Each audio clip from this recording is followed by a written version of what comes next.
mwalimu Bwana kwa sio sehemu ya Bwana katika Mungu anachia. Hivi unaweza friends kuishi labda watu wanao wanakuona, lakini usema kuna Yesu kaona. Hiyo inafanya sana moyo kaje kutokea. Sababu Mungu Israeli kazana nafsi yako ili kwa nini namna ya Musa.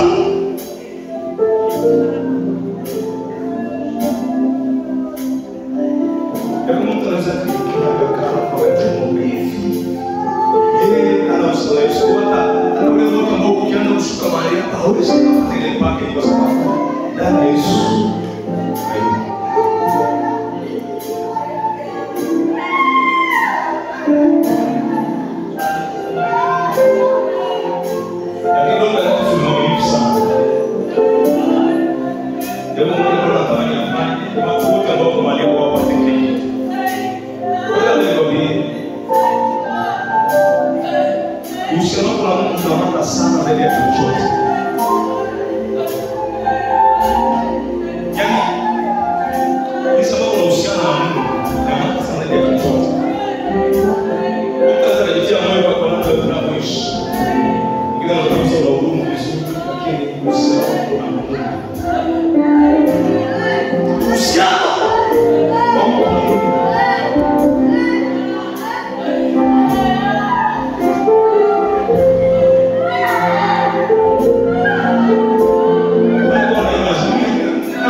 Yes.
Leo ninakuja tena unisaidie.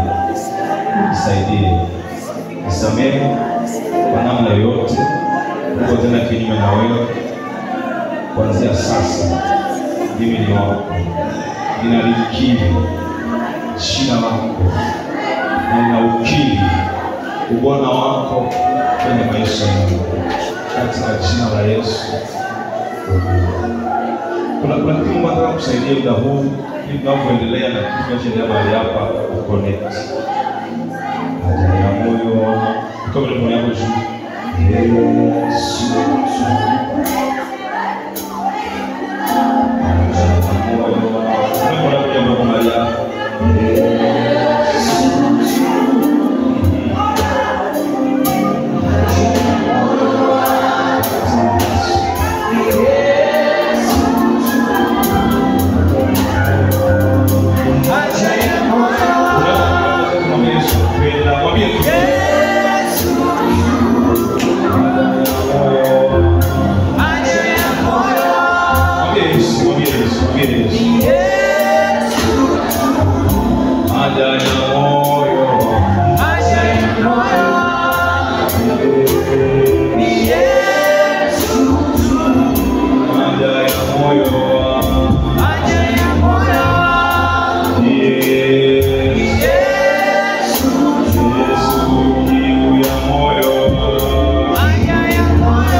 mzuri wa kueleza Mungu.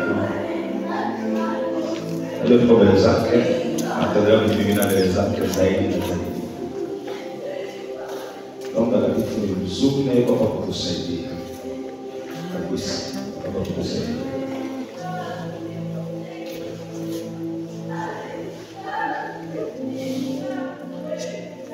Wengine muda mchache sana wa kufundisha, kwa hiyo kufundisha na kuhubiri ile kazi.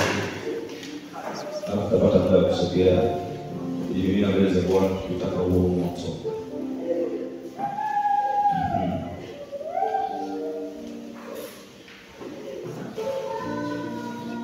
Wanaandika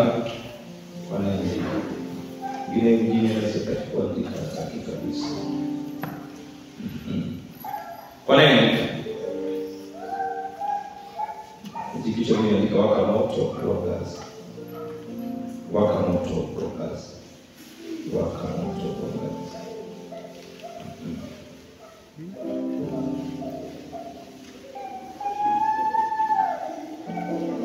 Matarajio ya somo ama somo ni maumizi ya vizuri. Hata somo au maumizi. Matarajio. Muda kama siku ile tunalipa nionyesha kitu vizuri sana. Mimi nikipenda na mwanzoni kwa sijakielewa. Bali kianzia hapo itakuwa vizuri zaidi. Unaponisikiliza wewe tunapoelekea. Ukiona mlima mmoja mkubwa hivi alafu kama hakuna kitu kwenye ule mlima.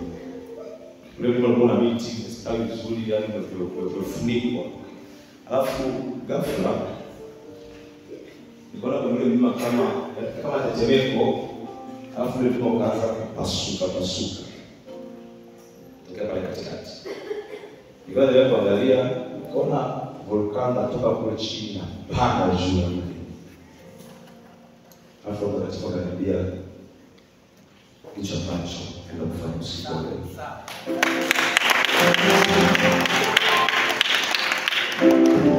Nilipofikiria vizuri zaidi, akanisaidia kuelewa ya kwamba na maisha ya watu ni kama mlima umetulia hivi, kuna kitu.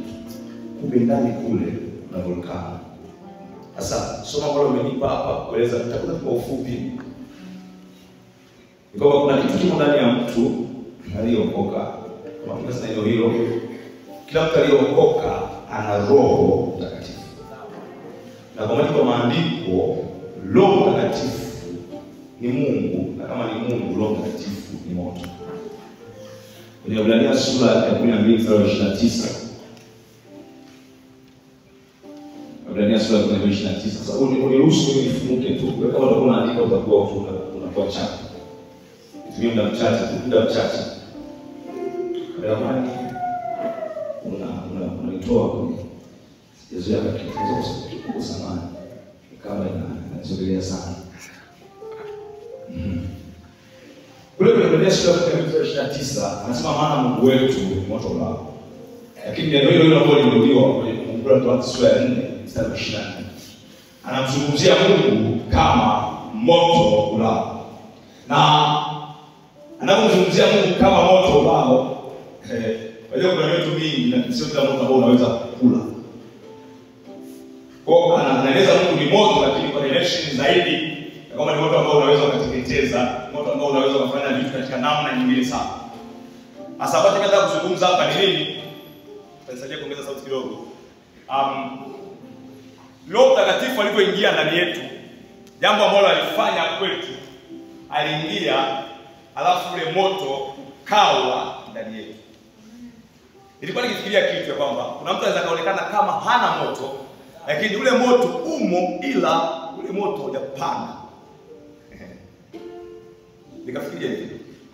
Roho Mtakatifu anapenda sana. Ana mifano kama ya kitoto hivi kikaka unacheka. Ukisema hizi taa hizi, alafu mtu mmoja akawasha simu, akashusha mwanga wote akiwa pale. Mwingine akawasha simu yake na mwanga katikati akiwa pale. Alafu mwingine simu yake akawasha yote akiwa kule.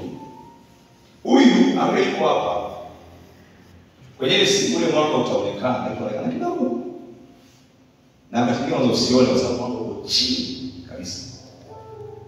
Yule ambaye yuko mazingira yale na yeye kule mwanga utaonekana. Lakini kama mtu akiwa mbali sana hawezi akaona ule mwanga. Yule ambaye amewasha hadi mwisho, Ya pili ikiwa hapa. Kwa hiyo ni kazi ya Roho pekee yake ambayo inafanya mtu anafanywa imara. Ile kufanya imara lazima mtu anafanya kuonekana ana moto. Kwa sababu kama kazi inafanyika ndani, maana yake kuna kitu hakiwezi kuonekana nje. Na hivi tuseme mtu ana moto, maana yake tunaangalia vitu viwili. Moto ukiwaka huwa unatoa nuru. Alafu kutoka kwenye nuru ndipo mtu anaangaza. Ngoja nikusaidie. Na mimi nisaidie nikaelewa. Hivi tuseme mtu ameangaza au hii taa imeangaza, inategemea na hii nuru ambayo inatoka kwenye hii taa imeenda kiasi gani. Maana yake huu mwanga unapowaka mahali hapa, kuna kiwango ukienda unasema umeangaza. Kwa hiyo tunataka kuangaza kutokana na eneo ambalo nuru inafika. Na leo kusoma ndio kwenye Isaya sura ya 60, anasema inuka uangaze kwa kuwa Mungu amefanya.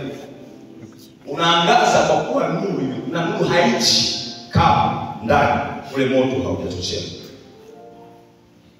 Kwa ni kweli kila mtu ndani ana moto kabisa. Yaani kila anayeokoka ndani moto huo. Ila namna ya moto kuenea inategemea na kazi ya Roho Mtakatifu ndani ya mtu. Kwa sababu chochote ambacho Roho Mtakatifu anafanya ndani ya mtu huwa ni sawa na anaongeza chombo ambacho kinabeba ule mwanga. Ni namna ambayo huwa kile kitu kinaongezeka, alafu expression ya kile kitu kutokea ndani inakuwa kubwa kiasi ambacho haiwezi kawa ya ndani tu, itaanza kutokea nje. Maana mtu anapokuwa eneo, moto utakuwa ndani. Roho Mtakatifu anaanza kufanya kazi, ile kitu kitaanza kutoka nje kidogo. Kwa hiyo watu wakiwa nje ndio wataanza kuona. Ndio maana kuna watu wakiingia kwenye maombi kwa muda fulani, watu wanaanza kuona huyu kama anapozungumza vile.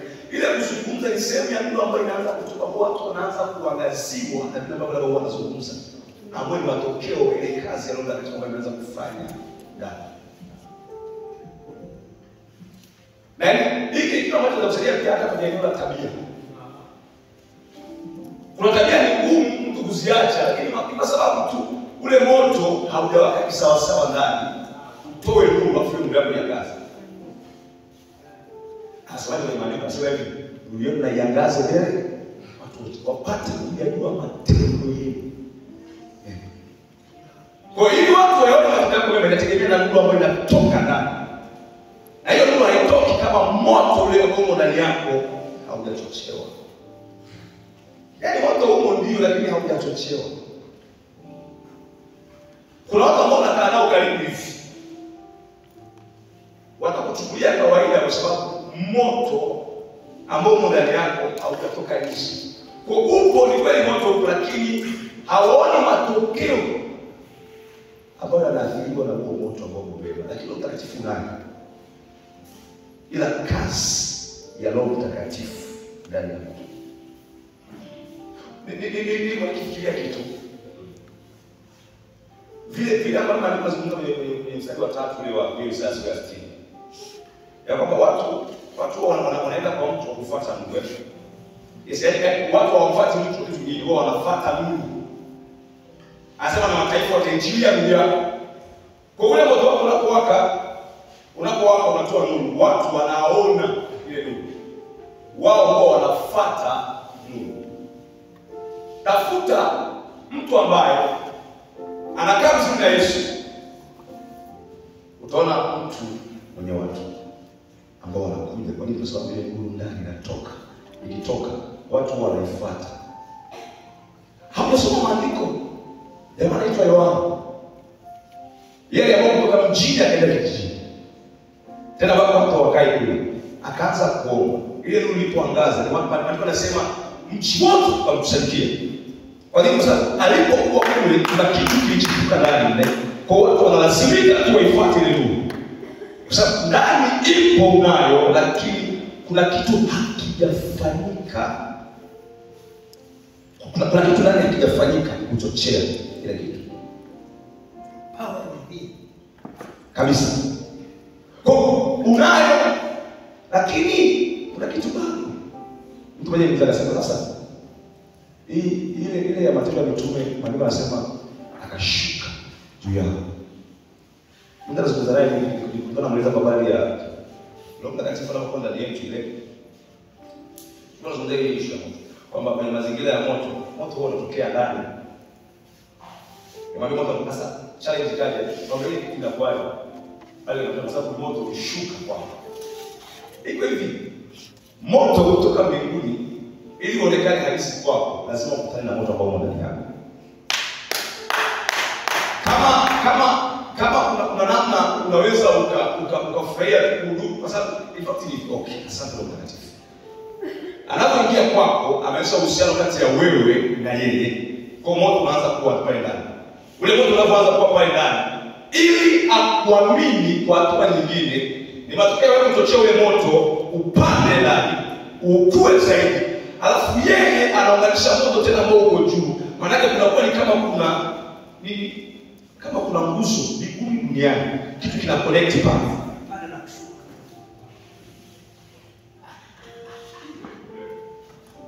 Hiyo ni kazi ya Roho Mtakatifu katika utu wa ndani. Pale kwenye roho yako ile, lazima kitu kifanyike pale ambacho kitachemsha ile kitu. Unaweza kufanyika ambacho kitachipuza ile namna ambayo imo ndani kama hizo sasa hivi unajua wewe. Lakini kuna namna kitu kifanyika kinachochea. Unaona watu wafia usiache chochea.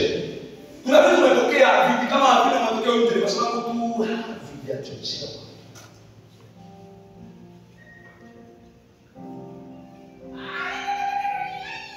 Kuna kitu kama kama Roho Mtakatifu.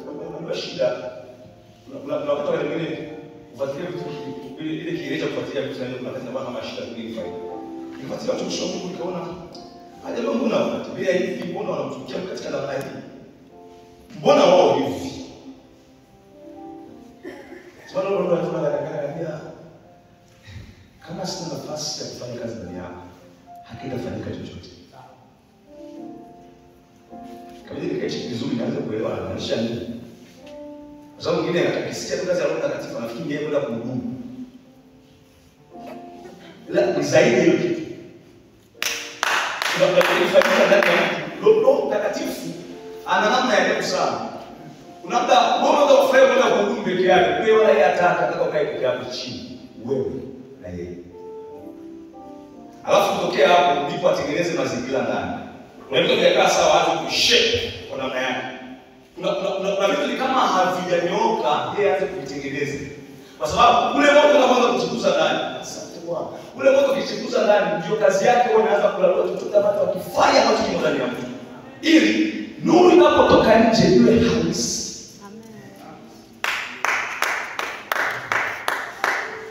Ila ni kazi ya Roho Mtakatifu katika utu wa ndani. Kwa hiyo hapa kuna kuwaka, hapa kuna nuru, hapa kuna kuangaza.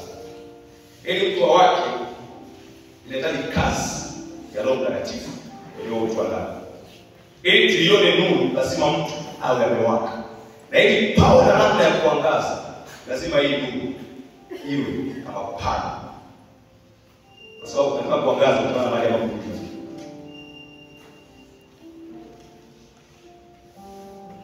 kwa kila kitu kiko ndani.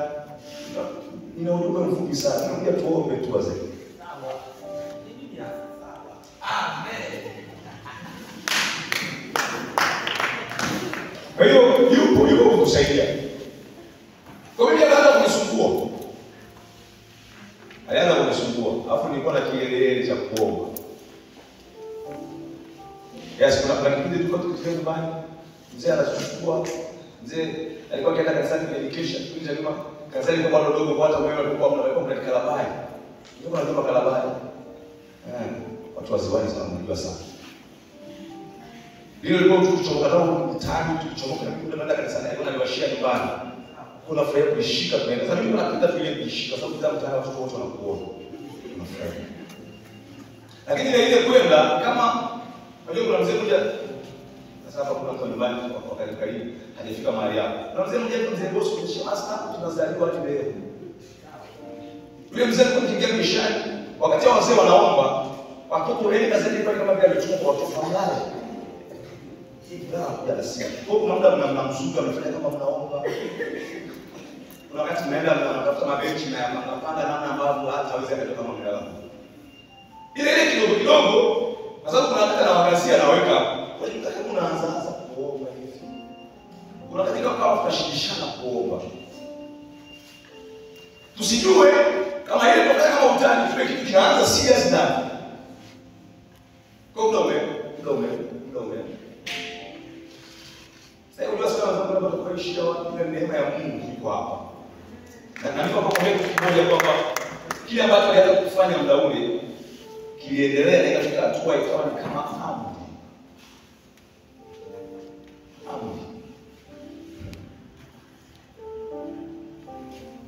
Kwa nini mtu mmoja akamwambia kuna mtu mmoja kukupa sio ushauri. In fact, kuna kitu kile ambao wanakuwa sio ushauri. Ile kulingana kwa ni command imeoka namna hiyo. Kwa sababu mazingira yale, kwa sababu kuna kitu nakitaka na kabisa mimi nakitaka. Mimi si wafichi. Pamoja na yote na upenda kuhusiana na Mungu, lakini sitaki kuhusiana na Mungu ambao hauna matokeo nje. Ya kumdirisha mbele. Nikataa.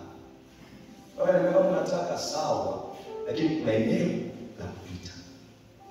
In fact sio zuri. Maisha ya binadamu. Kwanza ndio inaanza kama adabu. Nimezungumza na ni watu wa shule tu. Nikatamani kuomba. Kabla ya mambo ya kutoka kwa sababu mimi kazi ya Mungu katika ndani. Nikatamani kuomba, nilikuwa natamani. Kwa sababu nimeangalia watu wanafanya makubwa wao waombaji. Kuanzia kwenye Bible kwenye uhalisia waombaji, watu wa maombi, watu wa neno, watu wa maombi, watu wa usalama. Nikasema mimi nataka kuomba.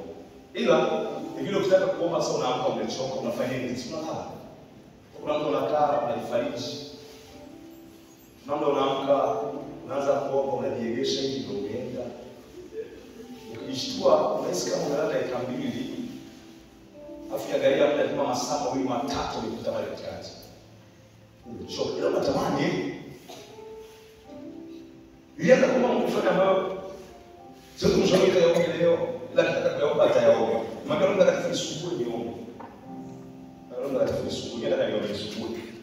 Niliomba. Mwambie nakupa hiyo nisema fanya namna yoyote niombe. Nisijue kwamba njia za Bwana zichunguzike. Kwa kuna njia inakuja ni kama haieleweki. Nini kinatokea? Bwana Mungu kwa sababu kwangu nitaka kunyaki.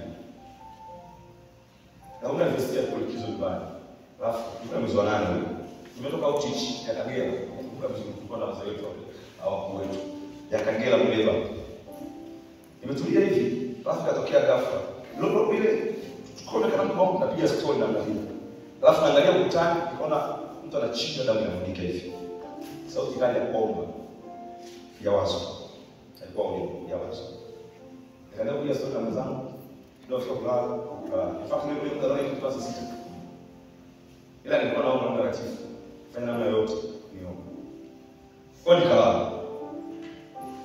Tunaamka asubuhi jirani yetu. Sasa jirani rafiki ambaye tulikuwa naye. Ndio ilitokea ghafla na tayari ya damu zikutoka mapuani akafa. Kwa namna ya kawaida sana kusema ya zeri ndio. Kweli ikaanza kama kusumbua. Na shida ya binadamu wiki ya kwanza ilipita wiki ya pili. Nikarelax. Ikawa kama nimesahau. Kwa hiyo ile kitu ambacho nasumbua kama ilipita. Ndio tukaanza kwa taratibu, kila ikifika saa 8 nashtuka. Kama mwenyewe, unajua wengine mkoa yao unaweza ndio naamka kabisa. Nilikuwa naongea juzi. Yes. Anataka kuoga na kifika ndio naamka. Lakini siwezi kuoga. Kwa hiyo nilikuwa nashtuka alafu nataka niombe nashindwa. Nilikuwa nashindwa. Kwa sababu nikianza kuomba nasinzia au kuna ndio nilikuwa nitalala. Kuna mambo ya kutafakari nayo. Unajua mambo ya kutafakari. Naomba kuna tafakari. Utakuwa. Kwa kuna wakati unaomba unakaa chini. Unaomba kama unatafakari.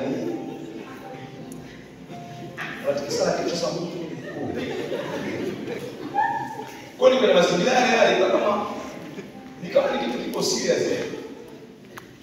Lazima you pray and you meditate. Kwa unakaa tafakari. Usikizo wala kupita hivi. Sasa tunakapata hiyo kama nimesema ile maombi ambayo nimeambia Mungu atakatifu. Fanya mambo yote niombe. Siku moja ilitokea. Baada ya hizo wiki mbili. Ikawa kama kitu ambacho kilitokea kwa roho mwenzetu kama kinaanza kuendelea sana. Nakumbuka nimeamsha kuomba ile usiku. Hapo kuna siku nimepita mambo kama nikianza kuomba na sinzia. Sio kwanza nimeamka, nimetaka kuomba. Alafu nijiegeshe ile ndani. Nitazungumza wewe kama unajua mwenyewe utaondoka nacho wewe. Ila nataka kulala hivi. Nilale. Mimi sijui ilikuwaje. Ila ilikuwa kama mtu amemshika hizo ndio alikuwa anafanya hivi. Akachoma. Alikuwa kama kuna mtu alafu ndani omba. Mimi kama nakufa hizi sababu niliogopa. Kapiga magoti kama rehema sana. Usipote kwenda kuomba rehema. Na sikufika. Nilifika asubuhi. Nilikuwa naogopa. Kesho yake muda ule niliamka niombe. Kwa sababu nilikuwa naogopa wajana. Nikajitahidi. Kwa sababu nilihisi kama nikilala atakuja kuchoma tena. Mwaka leo tunataka nilikuwa kusahau ile kitu inaanza kurelax. Kilitokea cha jambo ambacho kilinitisha. Wacha kikanitengenezea namna nyingine wakati mwingine. Ndio ile tukia. Lakini baadaye nikitazama ndio nafurahi. Vile vile nimeomba. Alafu nikawa nimekaa kitandani. Nilikuwa nyumbani. Na kutoka kitandani ndio ukuta ilikuwa distance kama ya 5 yaani kadiria kama hapa. Kwa hiyo nimeomba nikawa nimekaa nimetulia. Sasa ile nimekaa ndio naomba kwa usingizi kanaanza kuja kama kawaida. Nikataka nilale. Ile na upeleka mkono chini. Sio ilikuwa ni mfano wa mtu ambaye kama amekaa anakusubiri ulale alafu aweke mguu hivi alafu akurudishe. Kiongea kama utani. Na bahati mbaya sana kama nisingeweka mkono ningepiga kutoka ukuta. Nakwambia ni business itamwili. Bado niko na issue serious. Na ndio nilianza kuomba na pewa cha kuombea. Nisijue kama Roho Mtakatifu anatafuta namna ya kufanya kazi ndani yangu. Kuanzia kesho nikiingia mwenye kanisani. Nikasema ndani ya mkini ikatokea kutokea. Kwa sababu ndani kama nakuogopa, kwa hiyo anaanza kwenda kanisani. Najipeleka mwenyewe. Nisikize. Wewe unaenda. Nikasema kama usipokuwa utaishikia kanisani. Kwa kuanzia pale nikaanza kidogo. Nikataka kama kuna project sasa inaendelea ambayo mazingira hayaruhusu. Kwa ujenzi. Mazingira hayaruhusu. Kwa nilala lazima kuwa nyumbani. Alafu lazima pia niombe mstari usiku. Kwa hiyo nilikuwa naomba nikapata mbinu ya kuomba. Kwa hiyo nilikuwa natoka naombea wale nazunguka wale. Alafu ikifika saa 10 napanda barabara ya lami. Nazunguka hadi hospitali ya mkoa.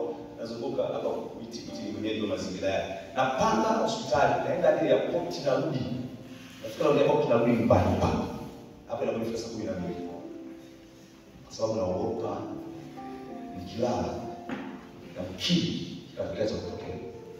Kweli imeenda ikaenda nisijue kama tabia nilikuwa najengeka hapo.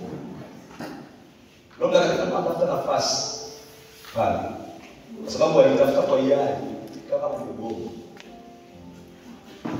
Kwa akatengeneza mfumo ambao ikifika muda nikitumia kama natamani niombe tu mimi mwenyewe. Naomba muda ule ikafika hatua nikatafuta tu fellowship karibu wote. Sasa kila mtu anataka namna yake, kila wewe ndio unatafuta. Nikamwambia naomba mahitaji yako. Zangu atakumbuka kama anakumbuka. Naambia naombeni mahitaji yenu. Na sababu tutakimbia kuomba ni kama sina kosa ya kuomba. Sasa ndio ile nilikuwa napenda kuomba mahitaji. Kwa hiyo yakusanya. Basi niingie na mahitaji ya watu ili muda uende tu pale. Kwa nini kaona yaje? Naingia naomba. Nikaamia mchana. Kwa hiyo napiga asubuhi jioni, kwa sababu ni likizo. Mimi nisema vipi sifanye. Mimi nitaanza mambo kwanza ndio kwa lesi katika video hiyo sina ratiba. Wewe ndio ukafanya. Leo nimesema sina ratiba. Kwa hiyo katika kwanza kutengeneza namna ambayo ni kama sielewi. Lakini baada ya kitu kwanza kujengeka ndani. Unasoma kanisani na unafundisha alafu unaona kitu. Namna hata bila kusema kama kitu. Bila kiuhalisia kila mtumishi tuweze kuona lazima ujiasesi. Watumishi waelewane, watumishi wanaelewa.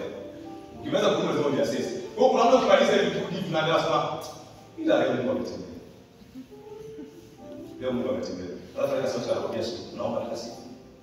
Kwa hiyo wewe ni chuma cha maombi. Hapo unataka kufundisha tena ya kwamba ili yatembee. Hata mazingira ya kutembea haitegemei tu kutegemea Mungu peke yake. Ila neema yake.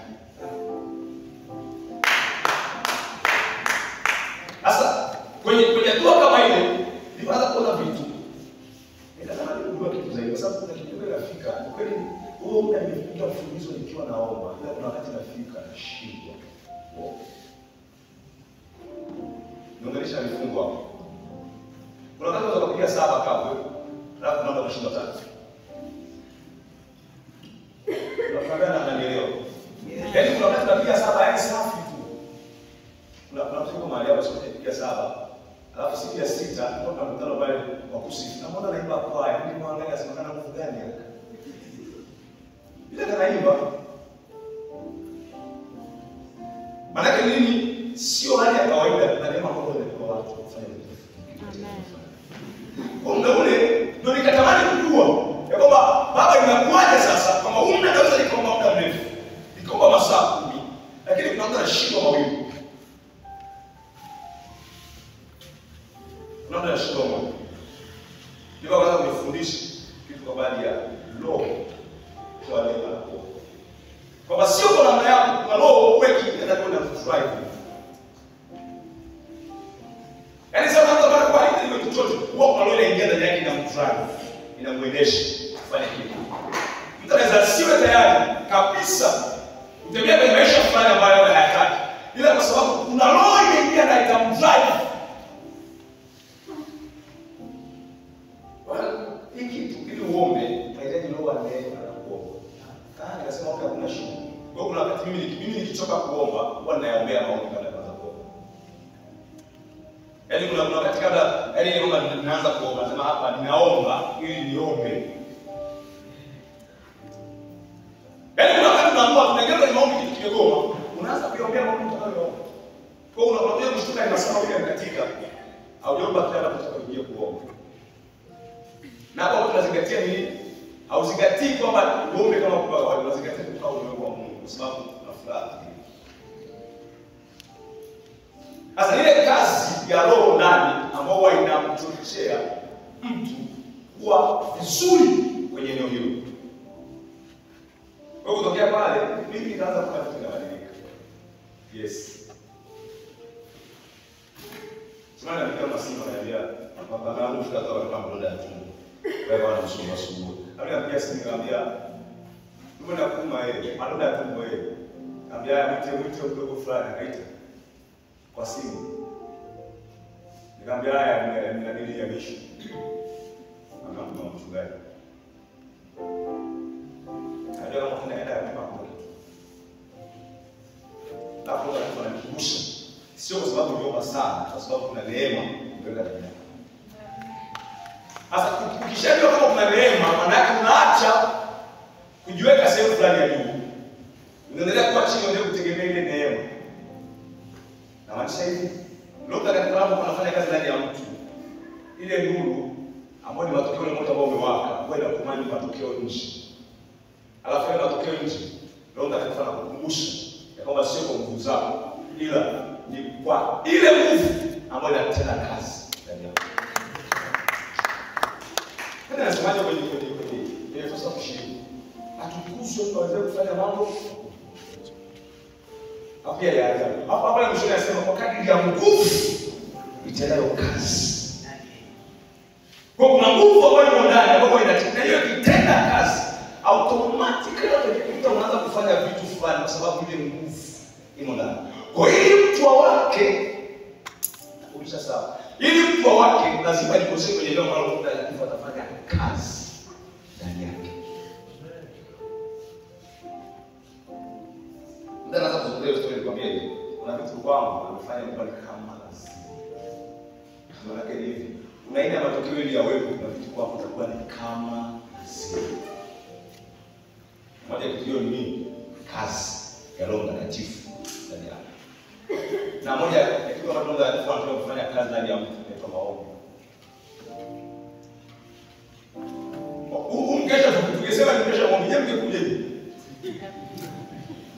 Wao ongea bila maombi ya watu. Kwa kuna wakati kwa sababu inakuaje? Lakini tunapoelekea ni kuzuri kwa sababu watu wataanza kuyapenda maombi.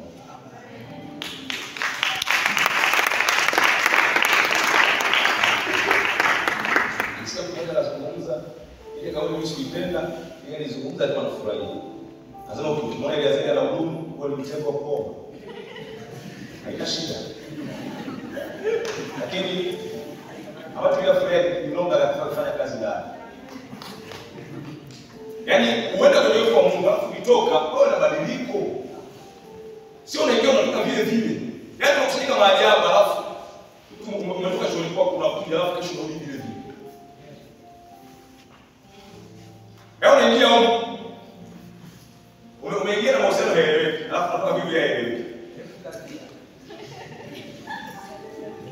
Sasa kwa kiasi kwa maana yake kuna namna tunabadilika. Amen. Si kazi ya Roho ndani. Amen. Kwa sababu hiyo kazi ambayo ikipiga hapo ile usiwe imeangaza. Wakati nuru ikiangaza kuna namna hauwezi kuilimit. Ni kweli? Unaweza ukaweka kitu hapo chini ambacho kinawaka moto. Ila kama ule moto ni mkali, chochote ambacho kitakaa pale juu, ule moto sio kitu. Sababu tunatoka ndani. Kwa kizuizi chochote ambacho ni nini? Mfano ule mlima pale. Unaonekana kama mna kitu. Kila wakati ukifika ni kama hiki kipande kinaangukia kwa alafu kile kichomo ndani kinatoka nje. Alafu ndio kinatoka nje nini? Nikwambia moto ni Mungu. Bwana anatoka ni Mungu. Yaani baada ya zindika ni Mungu mwenyewe, lakini kwanza utakubali